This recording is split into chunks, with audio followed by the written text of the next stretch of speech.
Con 75 años y trabajando como mesera en Puerto Vallarta, me desmayé por el calor intenso. Fui llevada al hospital y nadie vino a verme. Cuando llamaron a mi hija, ella dejó un mensaje. No actúes como una bebé. Tengo una fiesta de cumpleaños. Pero cuando cancelé sus tarjetas y la desalojé de la casa, me alegra tenerte aquí. Sigue mi historia hasta el final y comenta desde qué ciudad me estás viendo. Así podré ver hasta dónde ha llegado mi historia. El sol de Puerto Vallarta pegaba como martillo sobre el concreto ese martes de julio. A las 2 de la tarde, la temperatura había alcanzado los 42 grados, pero yo seguía ahí, cargando bandejas pesadas entre las mesas del restaurante donde había trabajado los últimos 3 años. 75 años cumplidos el mes pasado, y todavía corriendo de mesa en mesa como si tuviera la mitad de mi edad. Sentí el primer mareo cuando llevaba una bandeja con 5 platos de mariscos a la mesa 12. El suelo pareció moverse bajo mis pies, pero me aferré al borde de la mesa y respiré profundo. Solo es el calor, me dije, igual que había hecho tantas veces antes. Paola me había dicho que era dramática cuando me quejé la semana pasada del cansancio. Mamá, todas las mujeres de tu edad trabajan, no eres especial. El segundo mareo llegó cuando regresaba a la cocina por más bebidas. Esta vez tuve que apoyarme contra la pared, sintiendo cómo el sudor frío me cubría la frente mientras mi corazón latía como loco. Los otros meseros pasaban corriendo a mi lado, nadie se detuvo a preguntarme si estaba bien. A mi edad, uno se vuelve invisible, especialmente cuando estás ahí para servir. Fue en el tercer viaje cuando mi cuerpo finalmente se rindió. Llevaba una jarra de agua helada cuando las piernas simplemente dejaron de sostenerme. Lo último que recuerdo fue el sonido del vidrio rompiéndose contra el suelo y las voces lejanas gritando mi nombre. Desperté en una camilla, con una enfermera joven revisando mi presión arterial. El aire acondicionado del hospital se sentía como un abrazo después del infierno de calor del restaurante. Señora Consuelo, tuvo un colapso por el calor extremo, me explicó con voz amable. Está deshidratada y su cuerpo está exhausto. ¿Hay alguien a quien podamos llamar? Le di el número de Paola, mi única hija, mi única familia. La enfermera salió y yo me quedé ahí, mirando el techo blanco, sintiendo por primera vez en años lo que era no tener dolor en los pies. 45 minutos después, la enfermera regresó con una expresión extraña en el rostro. Señora, hablé con su hija, dijo, evitando mi mirada. Ella dice que no puede venir ahora porque tiene una fiesta de cumpleaños y que no actúe como un bebé. Las palabras cayeron sobre mí como cubetas de agua fría. Por un momento pensé que había escuchado mal, que tal vez la enfermera había confundido los mensajes. Pero la expresión incómoda en su cara me confirmó que había escuchado perfectamente. ¿Eso dijo? ¿Exactamente esas palabras? Pregunté, aunque ya conocía la respuesta. La enfermera asintió lentamente. También dijo que usted tiende a exagerar las cosas y que probablemente estará bien para mañana. Sentí algo quebrarse dentro de mi pecho, algo que había estado agrietándose durante años, pero que finalmente se rompió por completo. No era mi corazón. Los doctores ya habían confirmado que físicamente estaba estable. Era algo más profundo, más doloroso. Era la última gota de esperanza que tenía de que mi hija me amara de verdad. 43 años. 43 años tenía Paola, y yo seguía esperando a que madurara, a que se diera cuenta de cuánto había sacrificado por ella. Pero mientras yo estaba en un hospital, sola y asustada, ella estaba preocupada por una fiesta. No se preocupe por mí, le dije a la enfermera con la voz más firme que pude reunir. Estaré bien sola.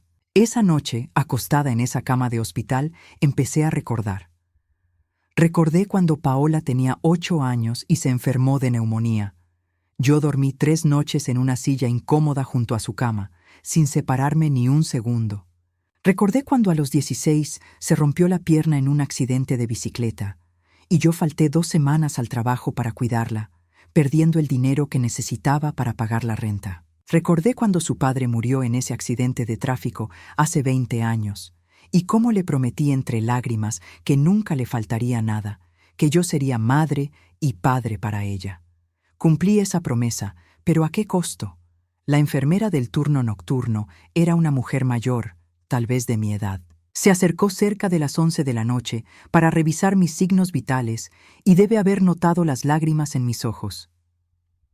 Mi hija no pudo venir, le expliqué sin que me preguntara. Tenía algo más importante que hacer. Ella me tomó la mano con suavidad. A veces las personas que más amamos son las que más nos lastiman, me dijo. Pero eso no significa que tengamos que seguir permitiéndolo. Sus palabras se quedaron conmigo toda la noche. Cuando el doctor llegó por la mañana para darme el alta, ya había tomado una decisión. No iba a llamar a Paola para que viniera por mí. No iba a rogarle que se preocupara. Por primera vez en 43 años, iba a actuar como si no necesitara a mi hija.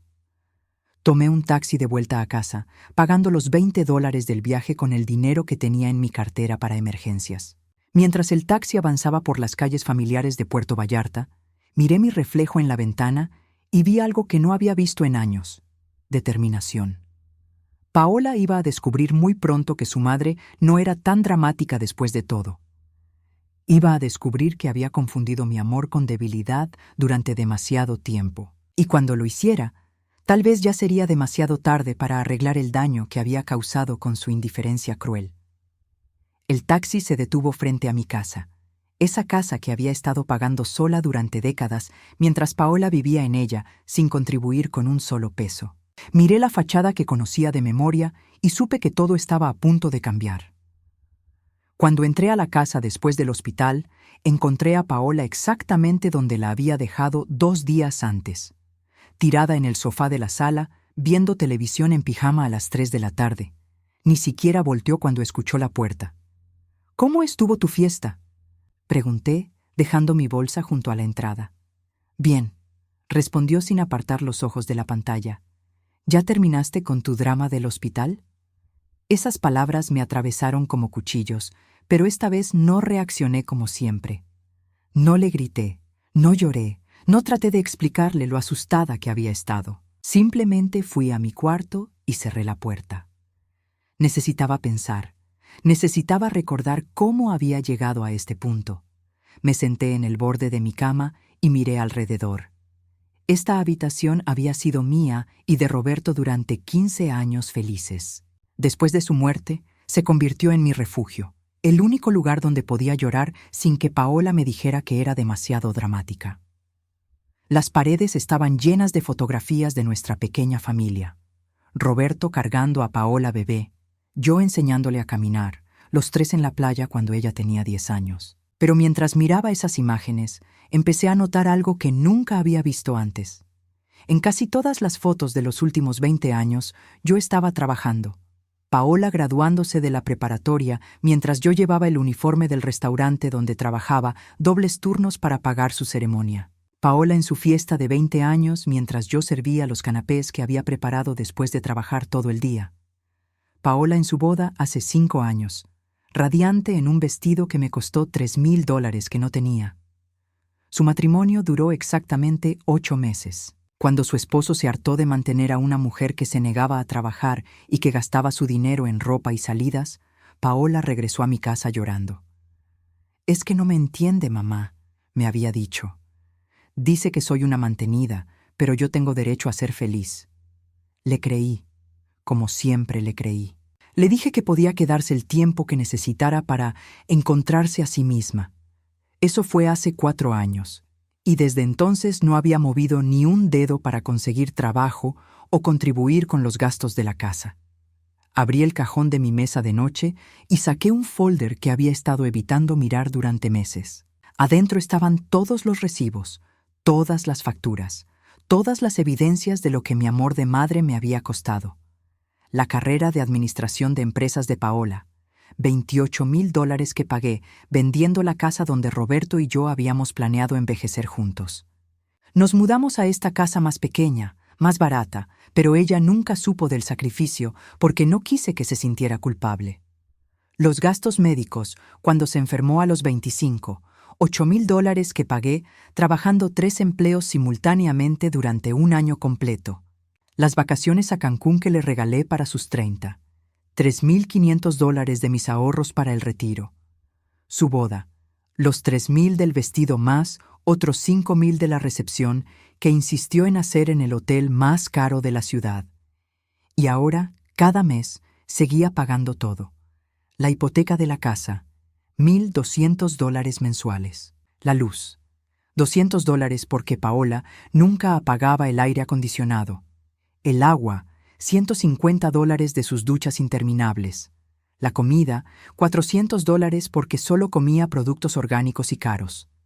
El teléfono celular, $120 del plan más caro disponible. La gasolina de su auto, $300 mensuales para ir de fiesta en fiesta. En total, gastaba más de $2,500 mensuales manteniendo a una mujer adulta de 43 años que se negaba rotundamente a trabajar. Y yo, a los 75 años, seguía de pie 8 horas diarias en ese restaurante, con los pies hinchados y la espalda destruida, para que ella pudiera vivir como una princesa. Escuché sus pasos en el pasillo y guardé rápidamente los papeles.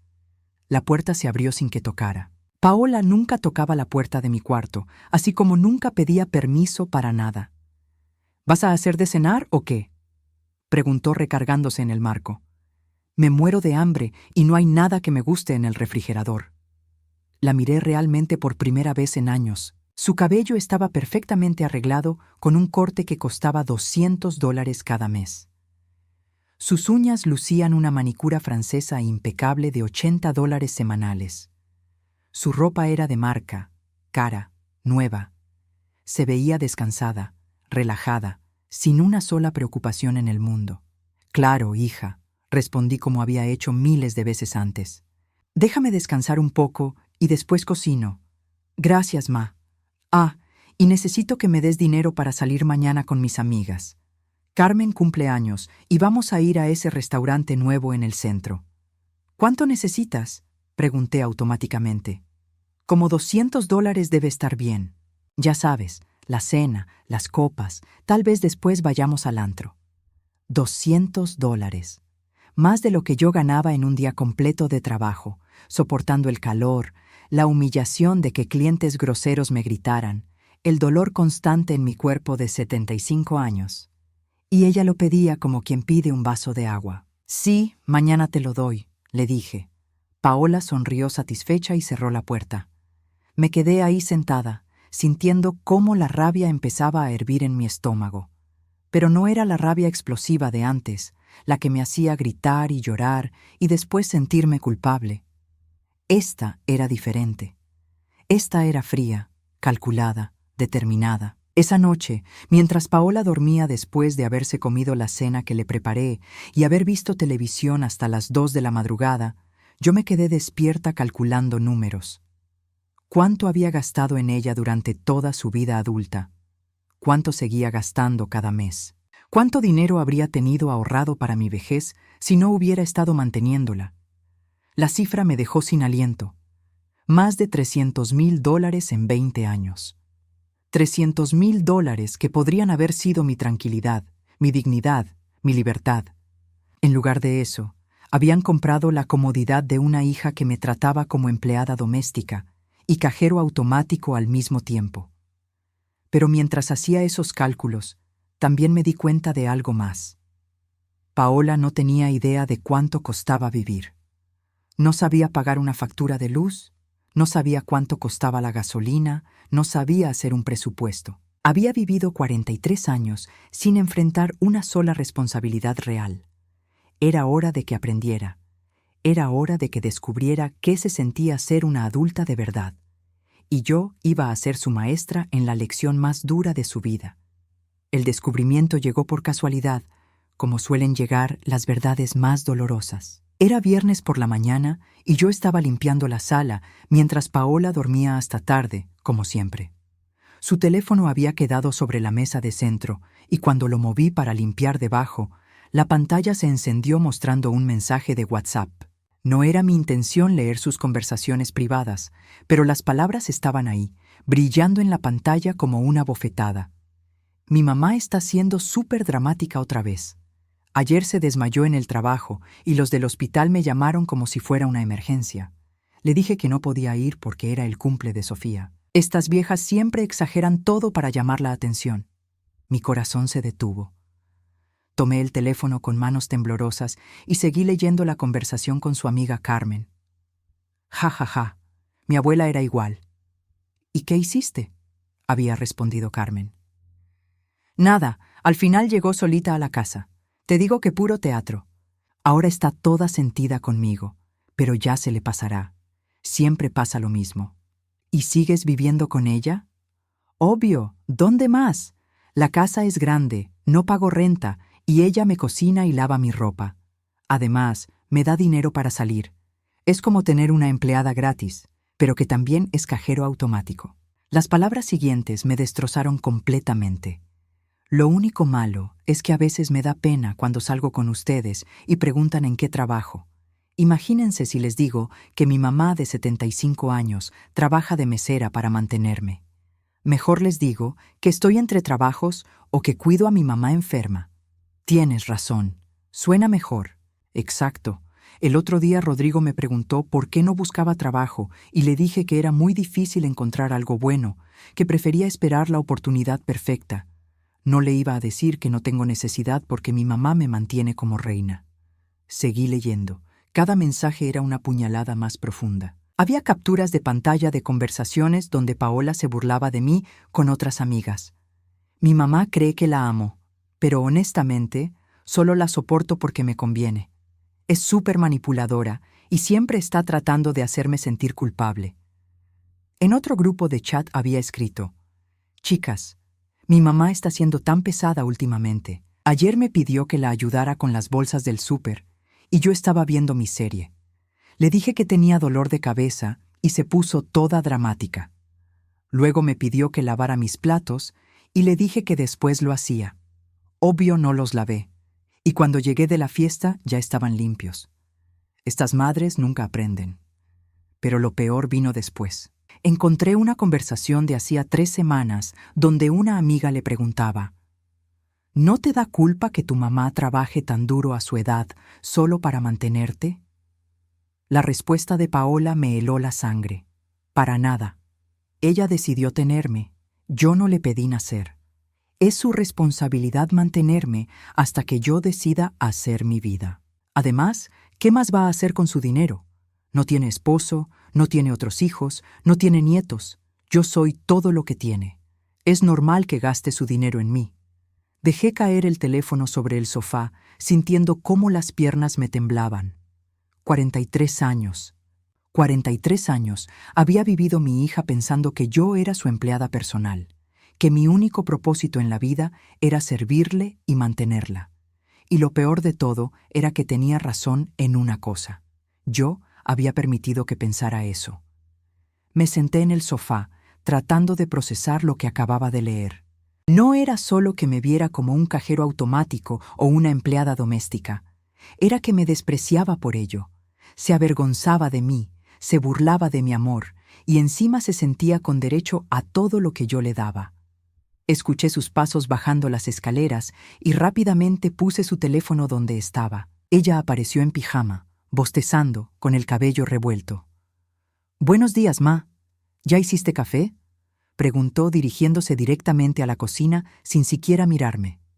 «Sí, está en la cafetera», respondí con voz neutra. Se sirvió una taza y regresó a la sala, tirándose en el sofá donde yo había estado limpiando. «Ay, qué pereza me da este día. Creo que mejor me quedo en casa viendo películas». La miré detenidamente. Era una mujer adulta, saludable, inteligente, perfectamente capaz de trabajar y mantenerse sola. Pero había elegido el camino fácil, vivir como parásita de su madre anciana. «Paola», le dije calmadamente, «¿alguna vez has pensado en conseguir trabajo?». Ella me miró con fastidio. «Ay, mamá, ya hablamos de esto. Está muy difícil el mercado laboral. Además, estoy esperando que salga algo bueno, algo que valga la pena. No voy a agarrar cualquier cosa como... bueno, como otros». La frase quedó colgando en el aire, como otros, como yo, como su madre que trabajaba de mesera para mantenerla.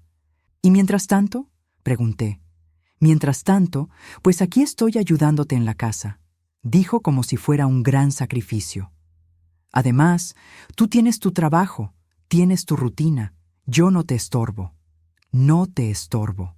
Como si fuera una huésped temporal en lugar de una mujer adulta viviendo gratis a costillas de su madre anciana. Esa tarde, cuando Paola salió a dar una vuelta con amigas, aproveché para revisar mis estados de cuenta bancarios.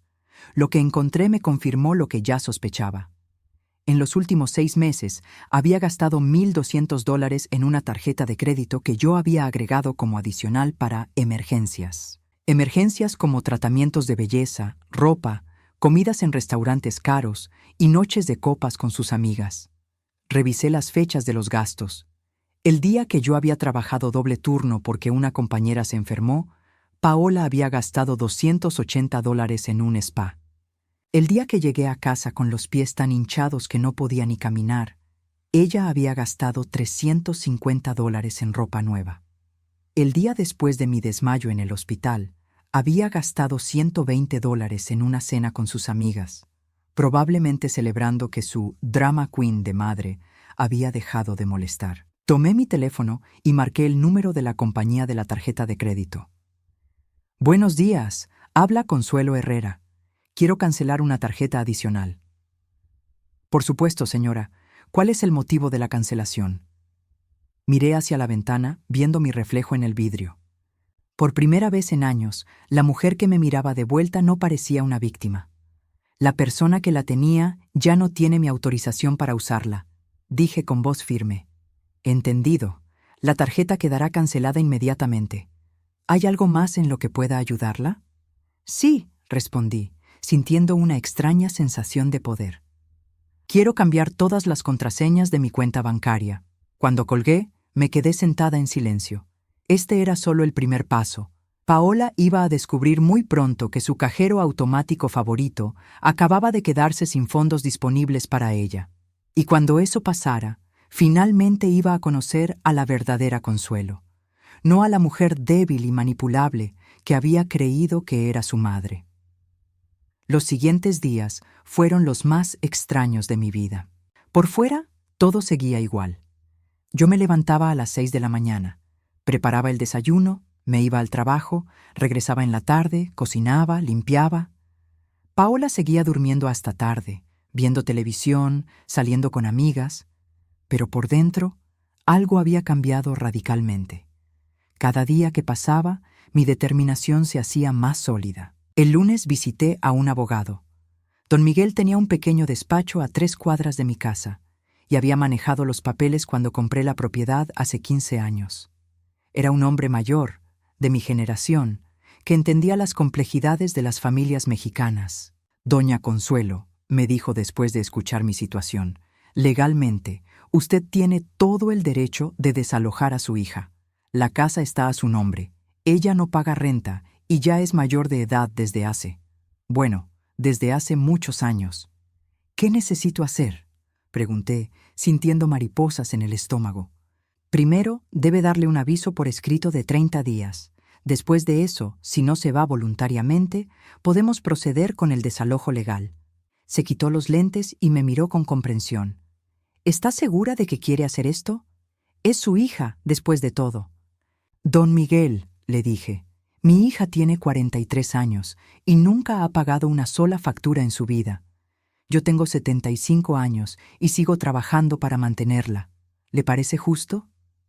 Él negó con la cabeza. Para nada, doña. He visto muchos casos como el suyo. A veces el amor de madre se confunde con permitir que nos utilicen. Salí del despacho con los papeles del desalojo en mi bolsa, sintiendo una mezcla de terror y liberación. Pero antes de llegar a casa, hice otra parada que llevaba planeando desde el fin de semana: el banco. Quiero abrir una cuenta nueva, le dije a la ejecutiva, una cuenta donde solo yo tenga acceso. Durante años, Paola había tenido acceso a mi cuenta principal. No como titular, pero sí sabía mis contraseñas, conocía mis movimientos y prácticamente manejaba mi dinero como si fuera suyo. Eso se acababa hoy.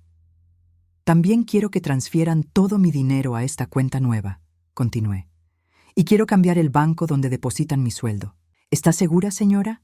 Estos cambios pueden tomar unos días en procesarse. Estoy completamente segura. Esa noche, Paola llegó tarde como siempre, riéndose por teléfono con alguna amiga. La escuché subir a su cuarto, hacer ruido hasta las 2 de la madrugada, y después por fin todo quedó en silencio. Entonces, yo me quedé despierta hasta las 4, revisando todos los documentos que había preparado durante el día. El martes fue cuando empezó lo bueno.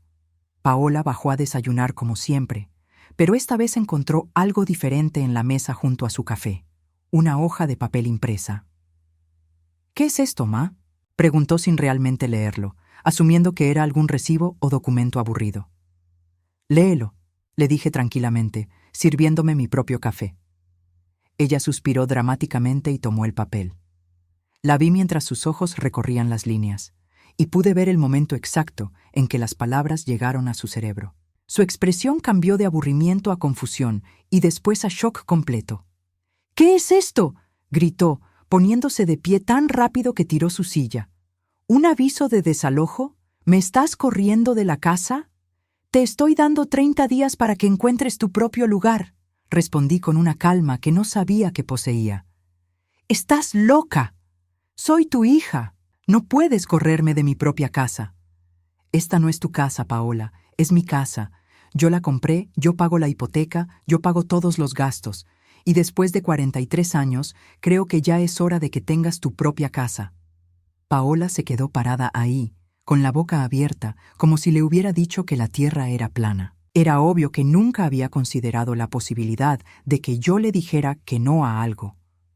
«No puedes hacerme esto», dijo, y por primera vez en años, su voz sonaba asustada en lugar de demandante. «¿Dónde voy a vivir?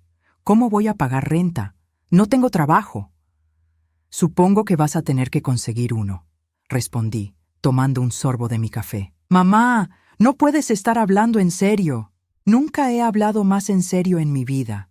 Paola empezó a caminar de un lado a otro de la cocina, jalándose el cabello. «Esto es una locura. Estás teniendo una crisis de los 70. Necesitas ayuda psicológica. Lo que necesitaba era haber hecho esto hace 20 años. No tienes derecho. Soy tu hija. Me debes todo. Yo no pedí nacer». Ahí estaba, finalmente. La verdad que había estado leyendo en sus mensajes había salido directamente de su boca.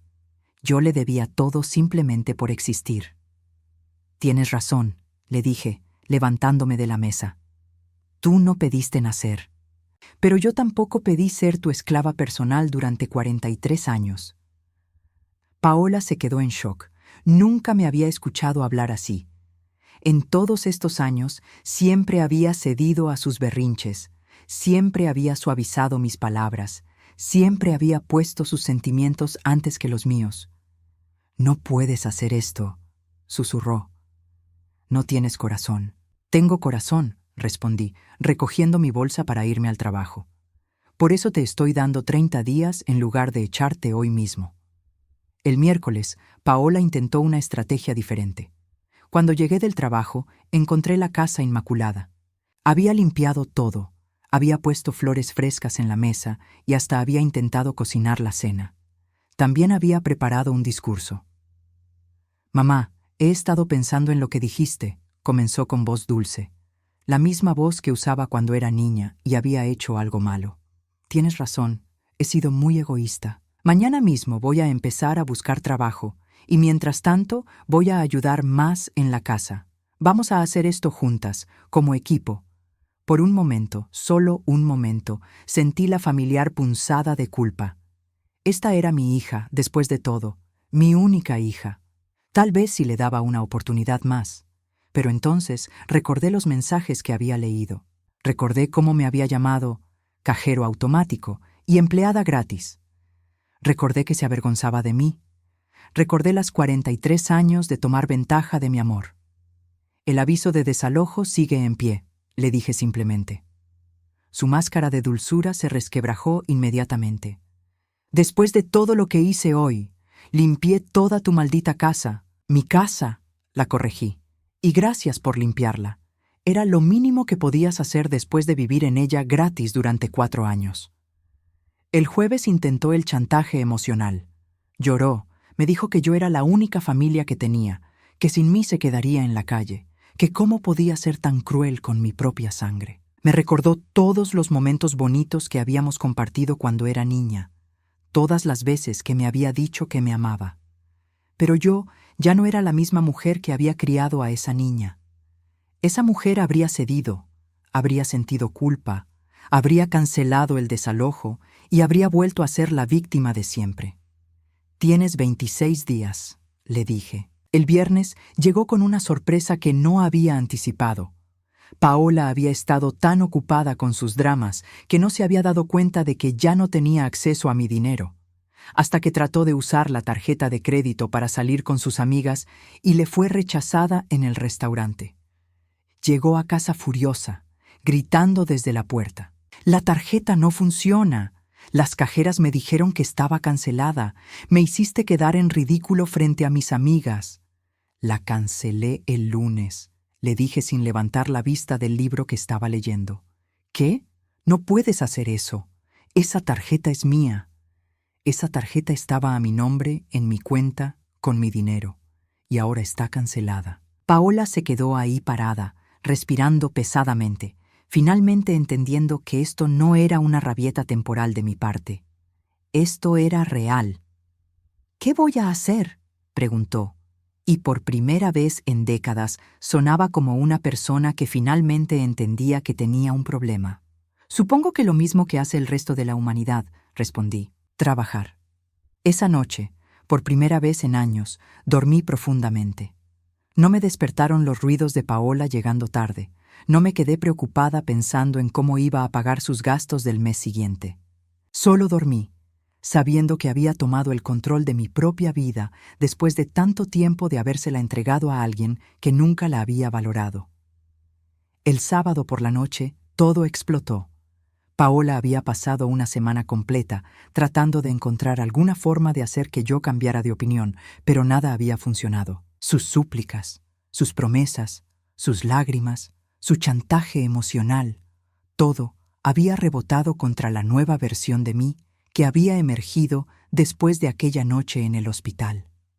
Llegó a casa pasadas las 2 de la madrugada, y por el ruido que hacía al caminar, era obvio que había estado bebiendo, mucho. Escuché cómo subía las escaleras tropezándose, maldiciendo entre dientes, tirando cosas. Parte de mí quería levantarme a asegurarme de que estuviera bien, como había hecho durante décadas. Pero me quedé en mi cama, escuchando. Unos minutos después, mi puerta se abrió de golpe. Paola estaba ahí parada en el marco, balanceándose ligeramente, con los ojos vidriosos y la cara desencajada por la rabia y el alcohol. «Necesitamos hablar», dijo con voz pastosa, encendiendo la luz de mi cuarto sin preguntarme. Me senté en la cama, completamente despierta ahora. «Son las 2 de la mañana, Paola». «¡Me vale madres qué hora sea!», gritó, entrando al cuarto y cerrando la puerta tras de sí. «Esto se acaba aquí. No puedes correrme de mi casa». «Es mi casa», repetí por enésima vez esa semana. «No me importa de quién sea la pinche casa». Su voz se quebró y pude ver las lágrimas mezclándose con el maquillaje corrido. «Soy tu hija. Soy lo único que tienes. Sin mí vas a morir sola como una perrita abandonada». Las palabras me dolieron, como estaba diseñado que dolieran, pero ya no tenían el mismo poder sobre mí. Si estar sola significa no tener que mantener a una mujer adulta que me desprecia, le dije calmadamente, entonces prefiero morir sola. «Yo no te desprecio», gritó, pero sus ojos me decían otra cosa. «Te amo. Eres mi mamá». «Leí tus mensajes, Paola». Se quedó congelada. Por un momento, el alcohol pareció evaporarse de su sistema mientras procesaba lo que acababa de decir. «¿Qué mensajes?», susurró. «Los mensajes donde le dices a tus amigas que soy tu cajero automático y tu empleada gratis. Los mensajes donde dices que te da pena admitir que tu mamá de 75 años trabaja para mantenerte. Los mensajes donde te burlas de mis dramas cuando me desmayé en el hospital. Su cara se puso completamente blanca. Abrió y cerró la boca varias veces, como un pez fuera del agua. Finalmente, logró articular. Yo estaba enojada. No lo decía en serio. Lo decías completamente en serio. ¿Y sabes qué, Paola? Al menos en esos mensajes eras honesta. Por primera vez en tu vida adulta, dijiste la verdad sobre lo que realmente piensas de mí. Las lágrimas empezaron a correr por sus mejillas, pero esta vez no me conmovieron. Había llorado demasiadas veces frente a mí durante esa semana, y ya había aprendido a distinguir entre lágrimas genuinas y lágrimas de manipulación. Mamá, por favor, sollozó. Yo no quería decir esas cosas. Estaba hablando con mis amigas, ya sabes cómo es. A veces una exagera. ¿Exageras cuando dices que te da pena que trabaje de mesera para mantenerte?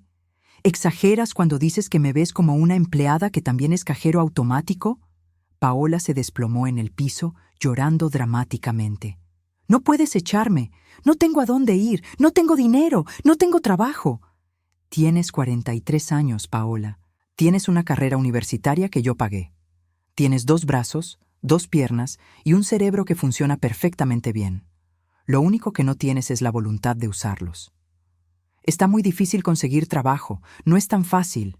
¿Sabes que tampoco es fácil?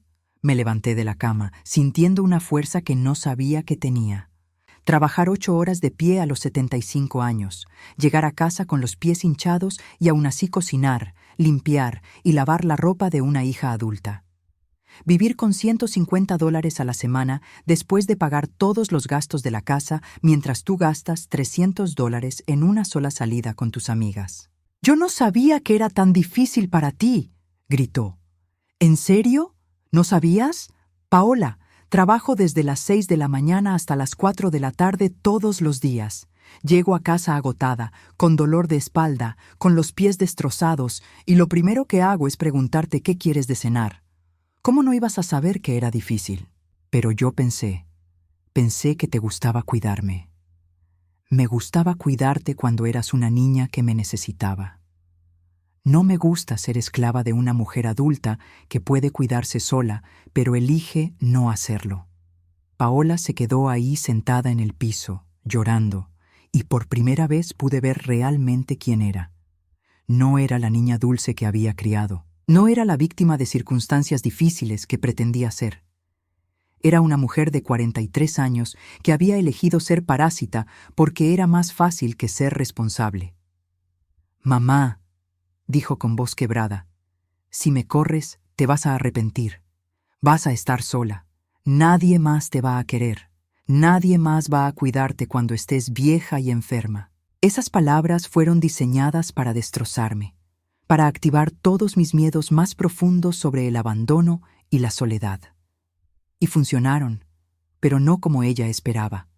En lugar de hacerme ceder, me hicieron darme cuenta de algo fundamental. «Paola», le dije con una calma que me sorprendió, «tú no me quieres. Tú quieres lo que yo te doy. Y tú no me cuidas ahora que estoy vieja y enferma. De hecho, cuando me desmayé y fui al hospital, ni siquiera viniste a verme porque tenías una fiesta. Eso fue diferente. No, eso fue exactamente quién eres tú. Y si esa es la persona que va a cuidarme en mi vejez, prefiero cuidarme sola». Se levantó del piso, tambaleándose ligeramente, y me miró con una mezcla de odio y desesperación. «Está bien», dijo limpiándose la cara con la manga. «Si eso es lo que quieres, perfecto. Pero no vengas llorando conmigo cuando te des cuenta de que cometiste el error más grande de tu vida». «El error más grande de mi vida fue criarte creyendo que no tenías que enfrentar consecuencias por tus acciones», le respondí. «Pero nunca es demasiado tarde para corregir los errores». Paola me miró una vez más, como si estuviera esperando que yo corriera hacia ella, que la abrazara, que le dijera que todo iba a estar bien como había hecho miles de veces antes. Pero me quedé donde estaba, firme en mi decisión. «Me voy a ir», dijo finalmente. «Pero cuando me vaya, no voy a regresar jamás. Vas a perder a tu única hija para siempre. Si la única forma de tener una hija es siendo su esclava», le dije, «entonces prefiero no tener hija». Paola salió de mi cuarto azotando la puerta. La escuché moverse por la casa, tirando cosas, maldiciendo, probablemente empacando algunas pertenencias.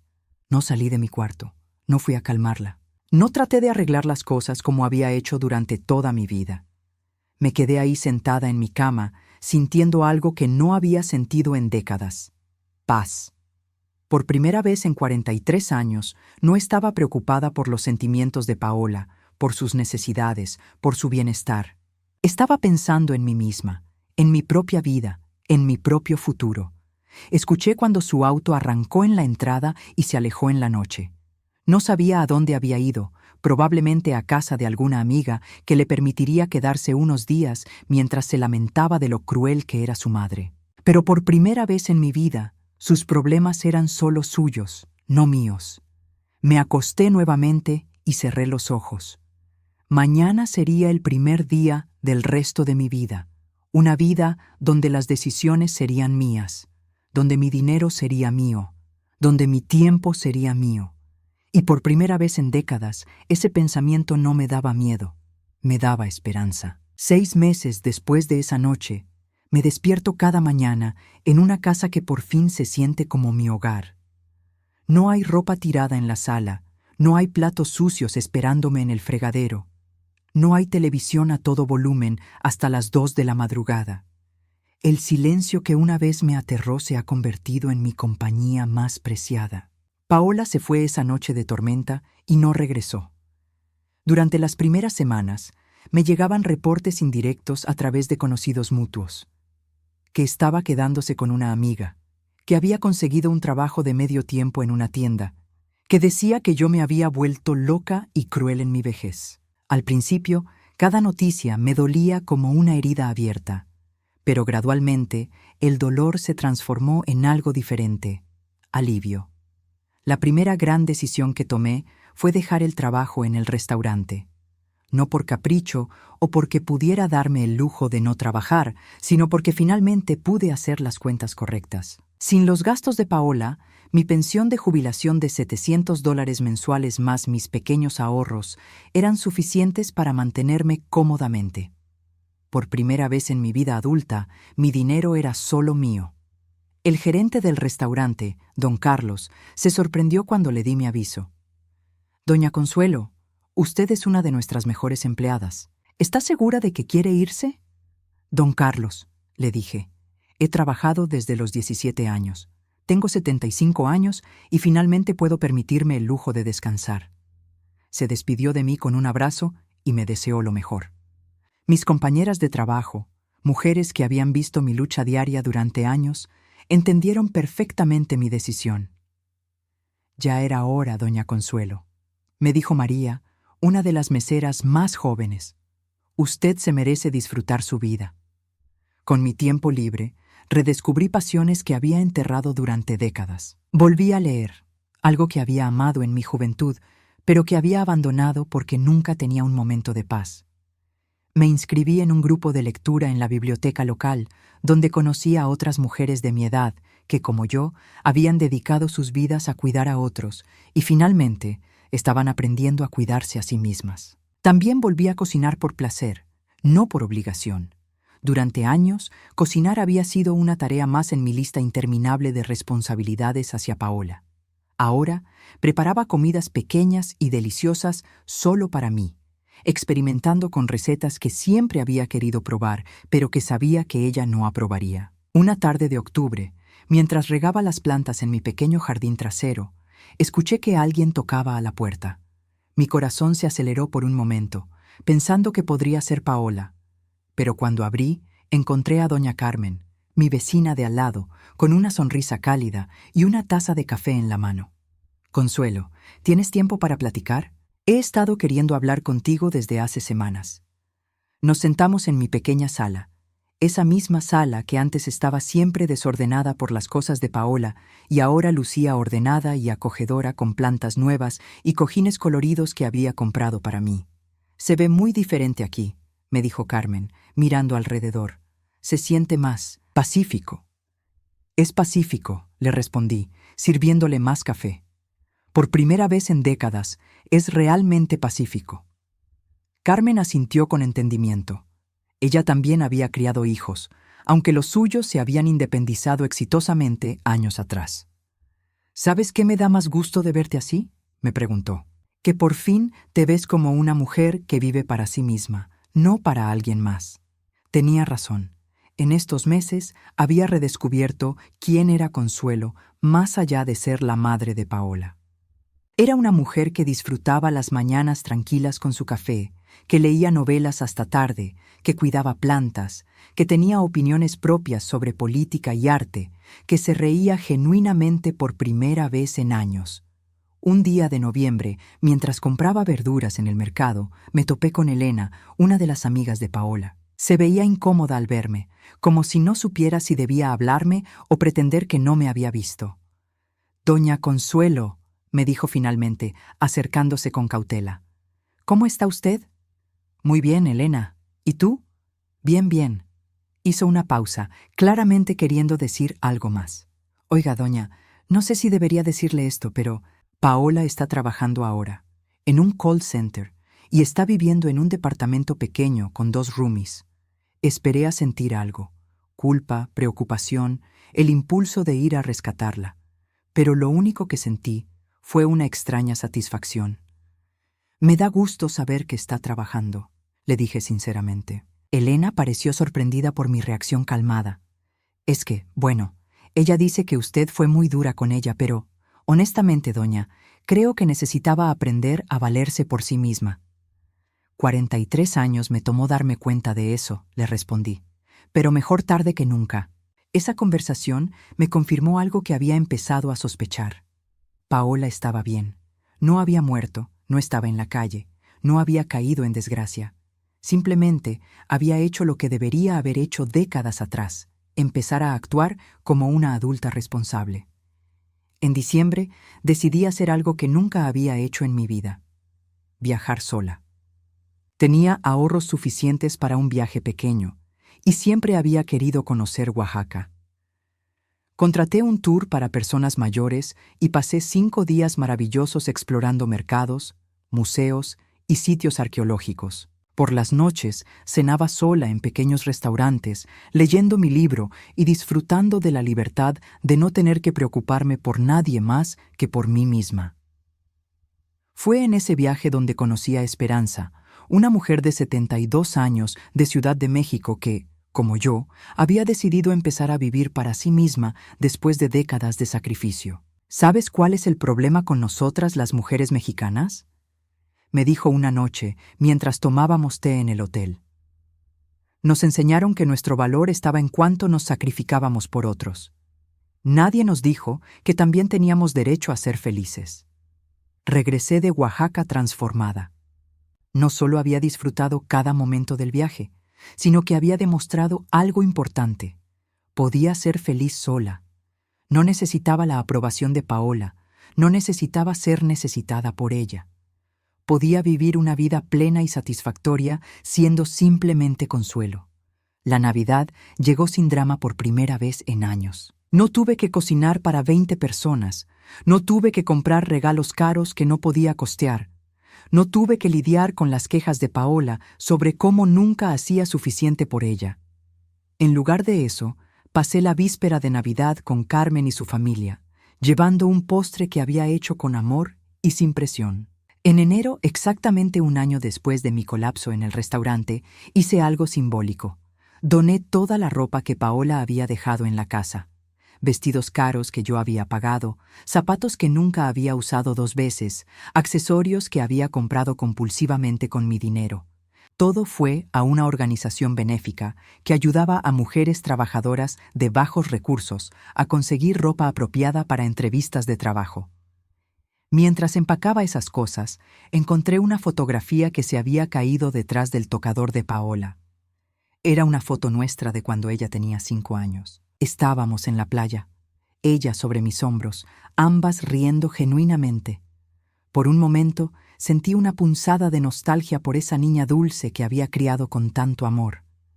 Pero entonces recordé que esa niña había crecido y había elegido convertirse en una mujer que me veía como su empleada personal. El amor que había sentido por la niña de la fotografía no me obligaba a tolerar el abuso de la adulta en la que se había convertido. Guardé la fotografía en una caja con otros recuerdos de su infancia, pero no en un lugar prominente. Era parte de mi pasado, pero ya no definiría mi futuro. Ahora, mientras escribo esto en mi pequeño estudio que antes era el cuarto de huéspedes, puedo decir con certeza que tomé la decisión correcta. Mi vida a los 76 años es mejor de lo que había sido en décadas. No porque tenga más dinero o menos responsabilidades, sino porque finalmente aprendí algo fundamental. El amor propio no es egoísmo, es supervivencia. Algunas mañanas, cuando me despierto en mi casa silenciosa y ordenada, pienso en Paola. Me pregunto si habrá aprendido a valorar lo que tenía cuando lo perdió, si habrá entendido finalmente que el amor no puede existir donde no hay respeto. Pero esos pensamientos son breves, porque tengo cosas más importantes en qué pensar. ¿Qué libro voy a leer hoy? ¿Qué voy a cocinar para el almuerzo? ¿Si voy a caminar por el parque o trabajar en mi jardín? Por primera vez en mi vida, mis días me pertenecen completamente. Y esa libertad, esa dignidad recuperada, vale más que cualquier cantidad de amor fingido o respeto obligado. Aprendí que es mejor estar sola con dignidad que acompañada por alguien que te desprecia. Y esa lección, aunque llegó tarde, llegó a tiempo para permitirme vivir mis últimos años con la paz que siempre me había merecido, pero nunca me había dado el valor de reclamar.